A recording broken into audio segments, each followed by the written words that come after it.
आपने कभी ऐसा सुना है कि कोई पक्षी किसी इंसान को रातों रात वायरल कर दे, नाम दिलवा दे, पहचान दिलवा दे?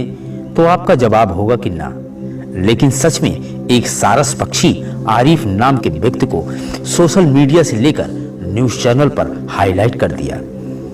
तरह तरह के न्यूज चैनल से लेकर यूट्यूबर तक आरिफ का नाम पूछते उनके घर पर पहुंच रहे हैं। कारण यह है कि एक पक्षी और एक इंसान के बीच मोहब्बत, प्यार, दोस्ती इस तरह से जग जाहिर हुई कि लोगों में कौतूहल मच गया। पक्षी और इंसान की अगड दोस्ती को कवर करने वालों का तांता उनके घर पे लगने लगा। बता दें आपको कि यूपी के अमेठी जिले के शहर से करीब 15 किलोमीटर दूर मंडोप गांव में आरिफ नाम के एक व्यक्ति ने करीब 1 वर्ष पहले खेत में घायल अवस्था में पड़ा एक सारस पक्षी को घर ले आया। पैर में चोट लगने के कारण सारस पक्षी असहाय था। आरिफ ने सारस पक्षी को घर लाकर दवा मरहम करके उसके पैरों पर खड़ा कर दिया, नया जीवन दान दे दिया।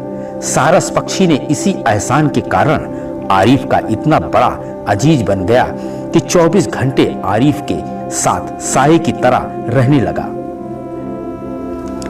एक पल भी आरिफ से दूर नहीं रहने लगा। आरिफ बताते हैं कि जब से ये सारस पक्षी उनके जीवन में आया है, तब से उनका दिन का अधिकतर हिस्सा सारस की देखभाल में लग जाता है। कहते हैं कि निष्भाव से किया गया कार्य कभी जाया नहीं जाता। तभी तो आरिफ ने इस सारस पक्षी को जीवन दान दिया और सारस पक्षी ने इस एहसान को सूद समेत लौटाकर आरिफ को रातों रात वायरल कर दिया।